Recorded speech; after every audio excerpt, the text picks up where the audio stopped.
तो इंग्राजी रो आमे किछि अल्फाबेट जानिबा कोन जानिबा जानिबा ता पछे ओडिया रे ताकू कोन कुआ जाय अक्षर कुआ जाय ओडिया रे कोन कुआ जाय अक्षर कुआ जाय। तो आज आमे जानिबा LSRW कोन एल फॉर कोन हबो लिसनिंग कोन हबो लिसनिंग माने लिसनिंग माने कोन आर फॉर कोन हबो रीडिंग रीडिंग माने एस फॉर स्पीकिंग कोठी कहबो पार्टी रे कहबो। तापरे डब्ल्यू फॉर हाथ देखाओ टिके डब्ल्यू फॉर राइटिंग कोन लिखिबो खाता रे लिखबो ना पटा रे लिखबो खाता रे लिखबो केमती लिखबो कहिले बोले नहीं कि कहिले कोन करबो लिखिबो कहिले बोले कोन करबो कान रे टिके सुनिबो सुनला पड़े कोन करबो लिखिबो नहीं कि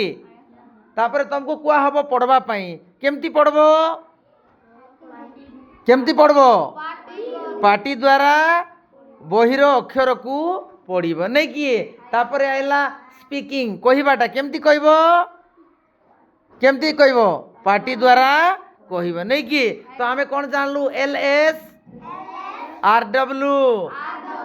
सुनिबा भलो जे सुनी पारबो से कोन करबो कहि पारबो भलो जे सुनले कोन करबो से कहि पारबो भलो जे कहि पारबो से कोन करबो पढ़ी पारबो से भलो जे कहि पारबो से कोन करबो पढ़ी पारबो जे भलो पढ़ी पारला से कोन करबो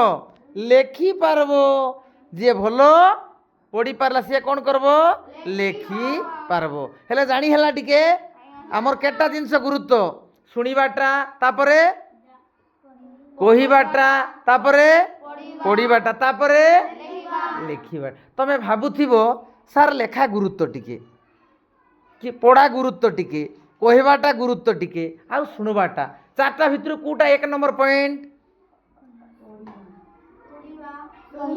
सुनिबा जणे लोक भलो सुनले कोन करबो भलो कहि पारबो भलो कइले भलो भलो पढ़ी पारबो भलो पढ़ी पारले से लेखी पारिबो एक नंबर पॉइंट कोटा सुनिबाटा दुई नंबर तीन नंबर चार नंबर मन रहिला टिके कि रहिला नहीं सुनवा द्वारा मस्तिष्क रे गच्छित होउछि बुझिला कि नहीं भलो सुनी थिले लोक भलो कहि पारबो भलो कहि थिले से भलो पढ़ी पारबो याडे अटेंशन पेन मन को सब बही मन को गेंज नहीं सब बुझिला कि